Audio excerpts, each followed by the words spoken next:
Welcome to The Explainer. We're going to dive right in today. We're doing a total deep dive, a complete explainer on how to optimize the three massive engines that literally drive your entire life. We're talking about your internal biology, your personal finances, and your external enterprise. Let's get into it.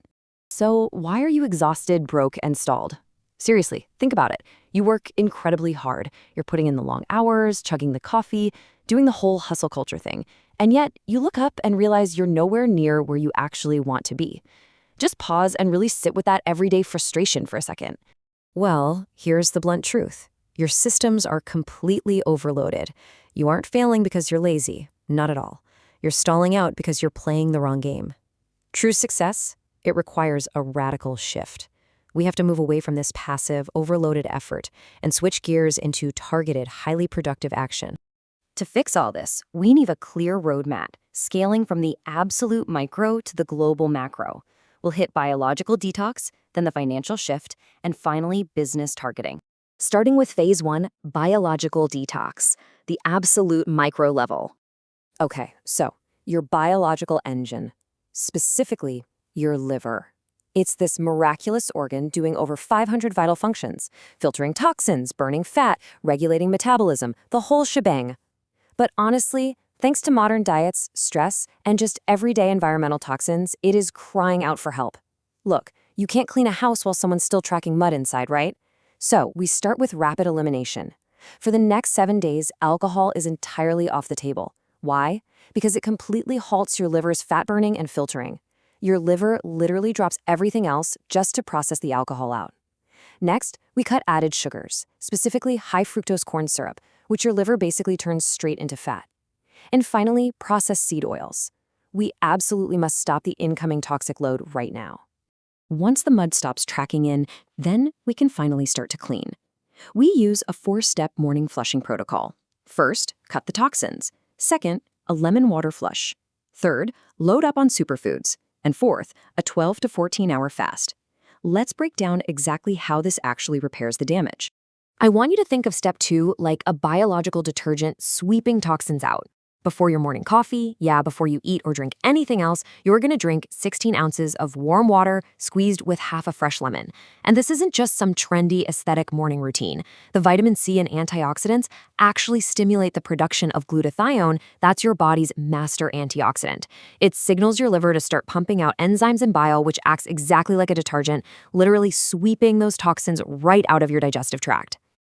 Next up, we have to feed your liver the exact nutrients it needs to run its detox phases. Cruciferous veggies, broccoli, Brussels sprouts, they contain these compounds called glucosinolates, and these literally force your liver to produce detoxifying enzymes. Then you've got garlic and onions, which are packed with sulfur to help flush things out, and of course, turmeric. It's got curcumin, which is incredibly anti-inflammatory and actually encourages the regeneration of healthy new liver cells. It's a real game changer. But the absolutely crucial part of all this is the power of the pause. We're talking about autophagy. Think of autophagy as your body's way of cleaning up damaged cells. It's basically like a microscopic Pac-Man roaming around inside you. You see, digestion takes a massive amount of energy. By just doing a simple 12 to 14-hour fast, say you finish dinner at 7 p.m. and don't eat again until 9 a.m., you're finally letting your liver stop processing new incoming food so it can actually start deep cleaning itself. Now let's zoom out to the individual level for phase 2, the financial shift. So your biology is running smoother, you've got the energy back. Let's talk money. Look, society has essentially handed you a script that was never, ever written to make you wealthy. To break it, you have to understand the consumer mindset versus the producer mindset. Right now, you might be spending, 100% of your time consuming what other people make? The apps you endlessly scroll, the videos you watch, the stuff you buy. If that's the case, you are totally on the wrong side of the equation. Producers, on the other hand, they're the ones building the systems. They write the code, they launch the brands, they design the products. They're the ones actually creating value in the world. Which brings us to a really fundamental, unbreakable law of finance. Wealth is simply a transfer of money from the consumer to the producer. As long as you are only ever on the consuming side, your wealth is just going to constantly drain away. Plus, rich people, they don't trade their time for money. Think about it, there are only 24 hours in a day. That's a hard cap. Instead, producers trade value for money 24/7. They build systems that keep delivering value and keep making money literally while they sleep. But to make this shift, we have to tackle financial illiteracy head on. Here are the core definitions you absolutely need to survive. An asset puts money into your pocket. A liability takes money out. I know, it sounds ridiculously simple, right? But the system is literally designed to trick you here. It is so easy to go out and buy a liability, like a brand new car on a massive high-interest loan, and completely trick yourself into thinking it's an asset. Until you learn how to spot and acquire real assets, the system is going to keep you completely stalled.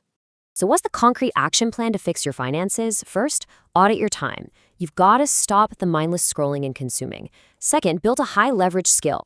Learn sales, learn marketing, or operations. Third, create an asset. Start a project that can actually scale. Your absolute non-negotiable call to action starting today is to spend 1 hour less consuming and 1 hour more producing. Seriously, you are entirely capable of rewriting your financial script, but it means you have to start acting like an owner.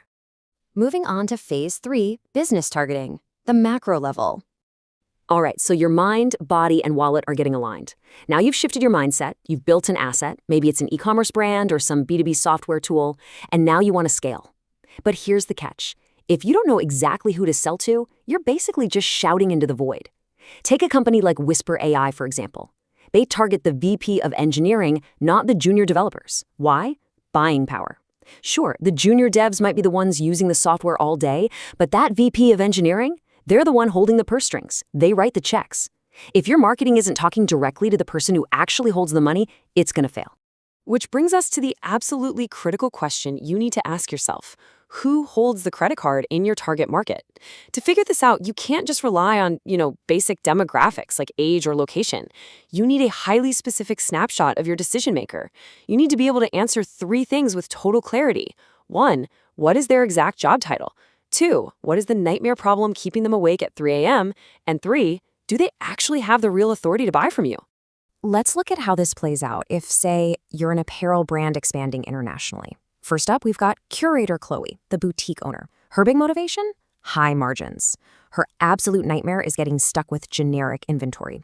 So your winning pitch to her has to be exclusive designs with high ROI. Next, you have Volume Victor, the distributor. Look, Victor does not care about the art. He cares about logistics. His nightmare is an unreliable supply chain. So what do you pitch him? Reliable, scalable, bulk delivery. And finally, the influencer. They hold all the audience trust, and their biggest fear is greenwashing. So you pitch them ethical, story-driven fashion. If you accidentally mix these pitches up, there's no way around it. You're going to lose the deal. So to execute this macro strategy, you're going to follow these 3 tactical steps. Number 1, audit your current copy. Seriously, go look at your website right now. Are you talking to the end consumer, or are you actually talking to the person with the buying power? Number 2, segment your outreach. You need to create a specific landing page for that boutique owner and a completely different sales deck for the wholesale distributor. Make it tailored. And number 3, hunt where they live. Go find those boutique owners on Instagram or at trade shows, but find your distributors searching on global B2B platforms. You have to speak directly to the decision makers exactly where they hang out. Man, we have covered a massive amount of ground today, haven't we? Everything from the microscopic cells in your liver all the way to global business expansion. So I want you to ask yourself, which of your 3 engines, health, wealth, or business, are you going to optimize first? You've now got the exact blueprint to stop overloading your systems and start taking that targeted, productive action. This ultimate system reset, it's entirely in your hands now.